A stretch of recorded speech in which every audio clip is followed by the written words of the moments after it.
Suivant les principes recommandés par Léon Battista Alberti, les artistes florentins du XVIe siècle accordent une place centrale au disegno, dont ils pensent qu'il est l'alpha et l'oméga de toute production artistique. Cela ne signifie pas pour autant qu'ils ne s'intéressent pas à la couleur. L'arrivée de la technique de la peinture à l'huile dans la péninsule, par l'intermédiaire du peintre Antonello de Messine, offre de nouvelles possibilités, notamment dans le rendu de la lumière et des matières. Exploitées dans un premier temps par les peintres vénitiens Giovanni Bellini et Giorgione, ces découvertes ne tardent pas de faire leur entrée à Florence. À côté des propositions idéalistes de Michel-Ange et de ses imitateurs, et de même qu'il existe des partisans du disegno à Venise, comme nous l'avons vu dans le précédent épisode, Florence compte des brillants coloristes inspirés de leurs études des peintres du nord de l'Italie.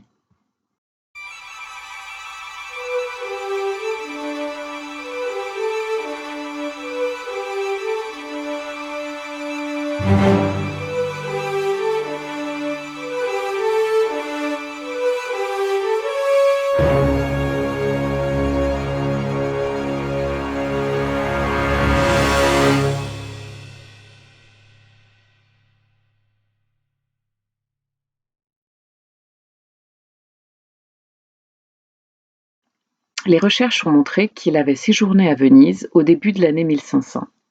Le projet de la Vierge, l'Enfant Jésus et Sainte Anne a été probablement conçu par Léonard de Vinci l'année suivante. Nous ne savons malheureusement pas grand-chose sur la commande. Selon certains, l'œuvre aurait été commandée par le roi de France, Louis XII, pour la naissance de sa fille Claude en 1499. Léonard de Vinci a pourtant gardé le tableau avec lui toute sa vie. En effet, sa présence est documentée en 1517 dans l'atelier du peintre, alors qu'il réside au château de Clos-Lucé, près d'Amboise, sur l'invitation de François Ier. La toile est d'ailleurs restée inachevée, sans doute parce que Léonard, connu pour son perfectionniste, est mort avant de finir l'œuvre. Le tableau est composé de plusieurs planches de peuplier peintes à l'huile. Il représente Sainte Anne, la Vierge Marie et l'Enfant Jésus dans un paysage minéral, un thème iconographique très courant au XVe siècle. La Vierge, assise sur les genoux de sa mère, entoure de ses bras l'Enfant Jésus comme pour le retenir. Comme en écho à ce geste, le Christ enlace un agneau. Les figures sont placées de manière à s'intégrer dans une forme pyramidale qui confère de l'équilibre à l'ensemble. Comme enchevêtrées les unes dans les autres ou emboîtées, elles semblent former un tout. Le bras de la Vierge est par ailleurs placé dans le prolongement de l'épaule de Sainte Anne. Les personnages sont également fortement unis les uns aux autres par un savant jeu de regard. Par ailleurs, les têtes des trois figures, ainsi que celles de Mouton, sont alignées sur une diagonale descendante comme pour indiquer le sens de lecture de l'action, le mouvement de fuite vers l'agneau, soit vers le destin funeste du Christ. Cette configuration très élaborée a servi de modèle à plusieurs artistes. Par exemple, ce tableau réalisé dans l'atelier de Quentin Metsy dans la première moitié du XVIe siècle est clairement inspiré de la composition de Léonard. Les figures et les vêtements sont néanmoins adaptés au goût de la peinture anversoise et le paysage traité de façon complètement différente. Andrea del Sarto, dans La Charité, reprend également quelques principes de composition. Plusieurs dessins préparatoires réalisés pour cette œuvre montrent que son élaboration a fait l'objet d'un long processus. Le premier, conservé aujourd'hui à la National Gallery, est daté vers 1500 selon les spécialistes. L'Enfant Jésus est cette fois dans les bras de sa mère. Il bénit d'un geste son cousin Saint Jean-Baptiste. Marie est déjà assise sur les genoux de sa mère, mais leurs visages sont peints dans cette première version à la même hauteur. Le sol rocailleux est le même que pour celui du tableau. Ce dessin a longtemps été considéré comme le carton mentionné en 1550 par Vasari dans sa biographie de Léonard. Vasari explique que l'œuvre est visible en 1501 dans le couvent de la Santissima Annunziata et fait l'objet d'une grande admiration. Néanmoins, Vasari parle de « la Vierge à l'enfant avec Sainte Anne et Saint Jean-Baptiste et un agneau », alors qu'il n'y a pas d'agneau dans le carton de Londres. Notons enfin qu'une partie de la composition est reprise dans les différentes versions de la Vierge au fuseau de Léonard de Vinci. Une autre étude conservée à Venise, dans la Galleria dell'Accademia, inscrit l'agneau et supprime Saint Jean-Baptiste. Comme sur la version définitive, Marie semble vouloir retenir son fils, l'empêcher de s'approcher de l'animal. Sur cette version, l'enfant est sur les genoux de sa mère. La position de la tête de sainte Anne fait ici l'objet d'une hésitation. Enfin, cette étude pour le manteau de la Vierge conservé au Louvre montre l'attention du peintre pour les effets de lumière. Les figures prennent place dans un paysage minéral dont l'arbre sur la droite est le seul élément de végétation. Les pieds nus de la Vierge et de sainte Anne sont posés sur un sol rocheux. Les personnages dans la Vierge au rocher se tiennent également dans un paysage essentiellement composé de rochers, néanmoins parsemé de plantes et de fleurettes.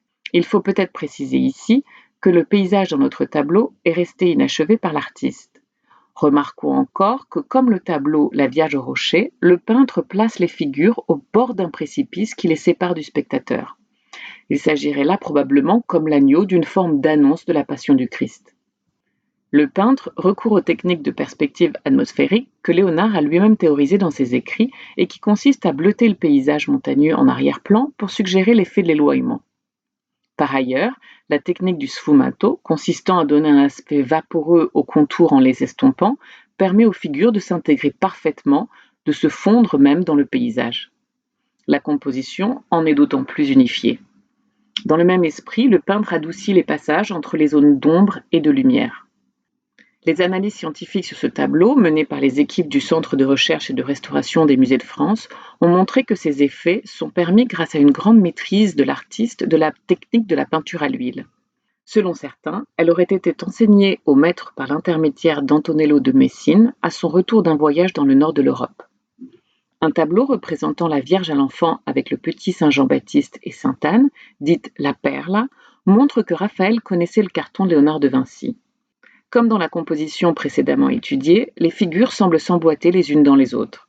Raphaël, contrairement à sa palette claire habituelle, accentue ici le clair-obscur, un peu comme dans la Vierge au rocher de Léonard de Vinci par exemple.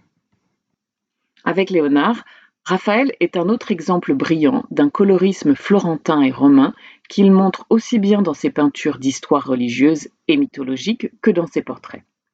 Vers 1514, Balthazar Castiglione commande ce portrait à son ami Raphaël alors qu'il est de passage à Rome dans le cadre d'une mission diplomatique pour représenter le duc d'Urbain auprès du pape. L'homme était originaire de Lombardie. C'est à la cour d'Urbain qu'il fait la connaissance du peintre encore jeune. Poète humaniste, il publie en 1528 le Livre du courtisan, dans lequel il donne sa définition de l'homme de cour idéal, qui aura une importance considérable sur les théories européennes de l'honnête homme, de l'urbanité et de la conversation. Castiglione est ici représenté en buste de 3/4, assis, les mains jointes, regardant le spectateur. Sa posture n'est pas sans évoquer la Joconde de Léonard de Vinci, que Raphaël connaissait probablement, puisque Léonard est passé par Rome avant de partir pour la France. Castiglione porte un manteau de fourrure et est coiffé d'un béret sombre. Vêtements élégants, mais non ostentatoires. La figure se détache sur un fond neutre beige clair qui, associé aux teintes des vêtements, à la barbe de l'homme et aux carnations de sa peau, forme un camailleux de brun gris. La palette confère ainsi à l'ensemble une belle harmonie. Le traitement subtil de la lumière douce sur les textures et le visage du personnage portraituré participe également à l'unité du tableau. Seul élément discordant, la chemise blanche au centre de la composition et son regard intense bleu contrastent avec ces tons. Ce modèle est ainsi peint de façon très naturelle, simple, à l'image de la description que le livre du courtisan propose du parfait gentilhomme. On peut lire dans cet ouvrage. Mais j'ai déjà souvent réfléchi sur l'origine de cette grâce, et si on laisse de côté ceux qui la tiennent de la faveur du ciel, je trouve qu'il y a une règle très universelle qui me semble valoir plus que toute autre sur ce point pour toutes les choses humaines que l'on fait ou que l'on dit, c'est qu'il faut fuir autant qu'il est possible, comme un écueil très acéré et dangereux, l'affectation, et pour employer peut-être un mot nouveau, faire preuve en toute chose d'une certaine sprezzatura qui cache l'art et qui montre que ce que l'on a fait et dit est venu sans peine et presque sans y penser. La grâce pour Castiglione est donc une caractéristique essentielle du parfait courtisan. Citons un autre passage de l'ouvrage. Si j'ai bonne mémoire, il me semble, Seigneur comte, que ce soir, vous avez plusieurs fois répété que le courtisan doit accompagner ses actions, ses gestes, ses manières, en somme tous ses mouvements, de grâce. Un théoricien vénitien de l'art de l'époque évoque la grâce dans la manière de Raphaël. Ludovico Dolce, dans son Dialogo della Pittura, dont nous reparlerons au chapitre suivant, fait l'éloge de la manière légère et charmante du peintre. Ces termes font référence directement à l'ouvrage de Castiglione, c'est-à-dire à l'art de faire penser que l'œuvre a été réalisée avec aisance et facilité, avec naturel. Selon Dolce, reprenant les termes de Castiglione, c'est l'affectation qui prive toute chose de grâce et l'artiste doit faire preuve de désinvolture convenable. Vasari, à propos de Raphaël, utilise à plusieurs reprises le mot grâce, terme aussi associé à l'art de manier les couleurs. Le ciel donne parfois une preuve de sa généreuse bienveillance en accumulant sur une seule personne l'infinie richesse de ses trésors, l'ensemble des grâces et des dons les plus rares, normalement répartis sur une longue durée entre beaucoup d'individus. C'est ce qui fut manifeste dans le cas de Raphaël d'Urbain, aussi exceptionnel que charmant. Chez Raphaël brillaient les plus rares qualités de l'âme et de l'esprit, avec un accompagnement de grâce, de sérieux, de beauté, de modestie, de manière parfaite qui aurait suffi à supprimer tout vice, même les plus laids, et toute souillure, même la plus vile. Qui possède autant de dons rares que Raphaël d'Urbain n'est pas simplement un homme, mais si l'on peut dire, un dieu mortel. L'autre figure de la grâce, toujours selon Vasari, est Léonard de Vinci. Les influences célestes peuvent faire pleuvoir des dons extraordinaires sur des êtres humains. C'est un effet de la nature, mais il y a quelque chose de surnaturel dans l'accumulation débordante chez un même homme de la beauté, de la grâce et de la puissance. Où qu'il exerce, chacun de ses gestes est si divin que tout le monde est éclipsé et on saisit clairement qu'il s'agit d'une faveur divine qui ne doit rien à l'effort humain. Tel fut Léonard de Vinci. Sa beauté physique défiait tout éloge. Dans le moindre de ses actes résidait une grâce infinie. Son talent si complet et si puissant lui permettait de résoudre aisément toutes les difficultés qu'abordait son esprit.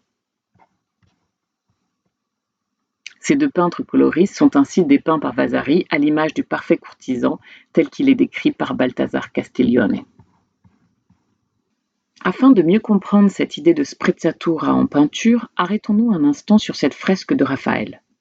Un banquier siennois, Agostino Chigi, la commande à Raphaël pour l'intérieur de sa Villa Farnesina, dite Villa Farnesine en français, près de Rome, sur les bords du Tibre. Au rez-de-chaussée de la résidence luxueuse, une loggia est décorée de fresques relatives au thème de Psyché, l'autre de Galatée. C'est dans ce dernier espace qu'est peinte l'œuvre que nous allons à présent analyser. Le thème mythologique est tiré des Métamorphoses d'Ovide racontant l'histoire de Galatée, restée insensible aux avances du cyclope Polyphène, mais par contre amoureuse du berger Assis. Fou de colère, le cyclope tente de tuer le jeune homme qui se transforme in extremis en fleuve pour lui échapper. La fresque représente l'apothéose de la nymphe, au milieu de la mer, dans une conque, entourée d'un cortège de tritons et de néreides. La fresque est placée à côté de celle peinte par Sebastiano del Piombo, représentant le géant Polyphène, dont nous reparlerons au chapitre suivant. Galatée est représentée au centre de la composition, dans une position suggérant le mouvement, la jambe gauche fléchie. Sa tête est tournée vers la droite, dans une pose très naturelle, les yeux levés vers le haut, tandis que son torse est tourné vers la gauche. Cette posture très dynamique fait écho avec les mouvements des autres protagonistes. Au même plan, au bas du tableau, un poutot a ainsi la tête penchée et le regard tourné dans la même direction que la nymphe. De même, le corps du triton soufflant dans la trompette à droite reprend l'inclinaison du corps de Galatée. La composition témoigne d'une recherche d'équilibre et d'harmonie dans l'organisation des personnages, avec pour axe de symétrie le corps de Galatée. Ces deux poutis volants au-dessus de la nymphe sont presque identiques mais en négatif. De même, ces deux tritons, l'un soufflant dans une coquille, l'autre dans une trompette, sont en parfaite symétrie. Les mêmes rapports de correspondance concernent les deux couples qui s'enlacent. Le corps de Galatée est l'axe de symétrie de la composition. Selon Vasari, la figure de Galatée constitue un idéal de beauté. Dans une lettre à Balthazar Castiglione, Raphaël explique d'ailleurs: pour peindre une beauté, je devrais voir un certain nombre de beautés, à condition que votre seigneurie soit avec moi pour choisir le meilleur.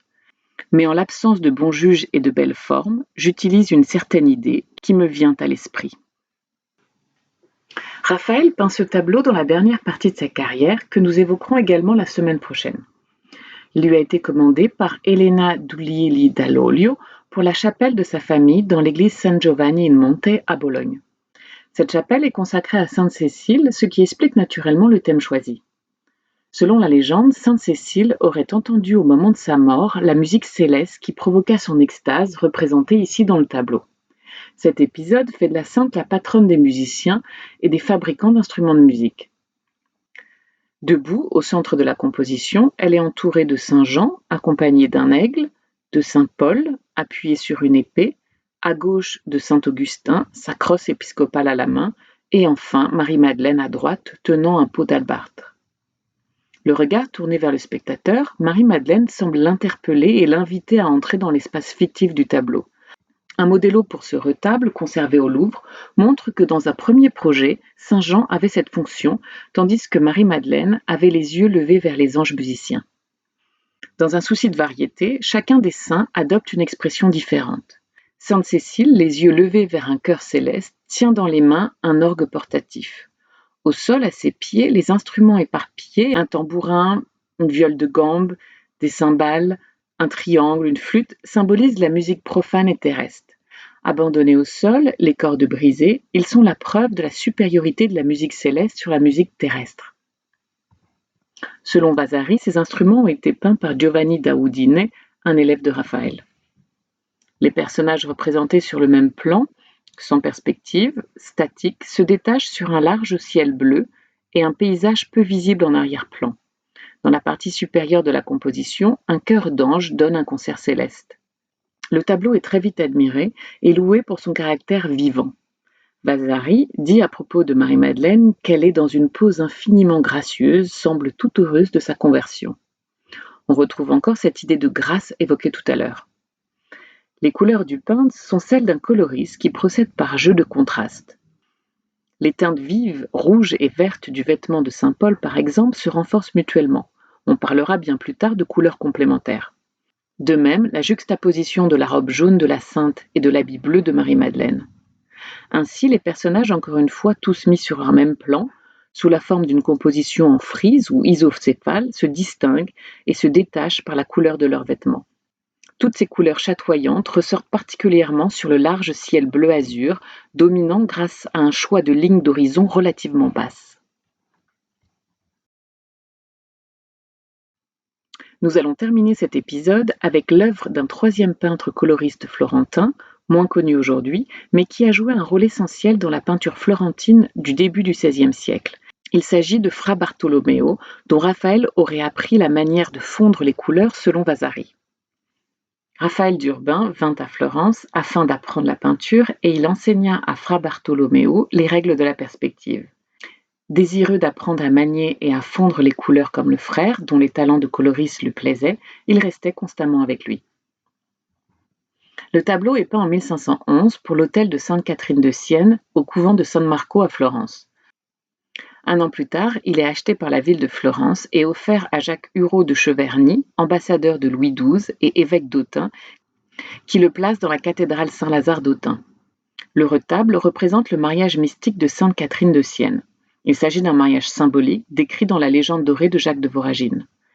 Catherine d'Alexandrie, vêtue de blanc, est vue de dos, agenouillée aux pieds de la Vierge et de l'enfant Jésus. Ce dernier s'apprête à lui passer l'anneau au doigt. Autour d'eux se tiennent saint Pierre, saint Barthélemy et saint Vincent Ferrier. Plus loin, saint Dominique et saint François s'enlacent. La composition rappelle certaines conversations sacrées du Vénitien Giovanni Bellini que Fra Bartolomeo a très probablement vues lors d'un séjour à Venise en 1508. La figure de saint Pierre fait d'ailleurs penser à celle peinte par Bellini dans le retable de San Zaccaria. La composition présente également des similitudes avec la Madone de la Canopée, peint par Raphaël entre 1506 et 1508, notamment dans les anges soulevant les rideaux. Dans sa composition, Fra Bartolomeo accentue la monumentalité des personnages en choisissant un point de vue en légère contre-plongée. Le coloris sourd et contrasté, construit par un effet de clair-obscur, n'est pas sans rappeler les coloris vénitiens. Le peintre simplifie les masses et adoucit les contours grâce au sfumato déjà plusieurs fois évoqué. Ce souci d'harmonie chromatique est adossé à une composition rigoureuse, une attention particulière pour le rendu des drapés, ainsi que les figures gracieuses.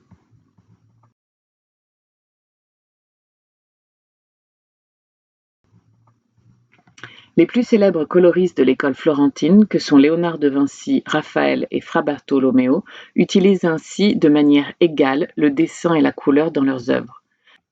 Ce n'est qu'à travers les débats théoriques du XVIe siècle, que l'on appelle parfois la querelle du coloris, et qui a opposé certains théoriciens de l'art florentin et vénitien, que le disegno et le colorito fut considéré comme deux manières contraires de produire et de définir l'art. Ce n'est d'ailleurs pas autour de ces questions que se joue la relation entre les grands maîtres italiens au premier tiers du XVIe siècle, dont l'essentiel des efforts est consacré autour de la rivalité qui les lie et les oppose dans le même temps. C'est à ce temps des grands maîtres que sera consacré le prochain chapitre.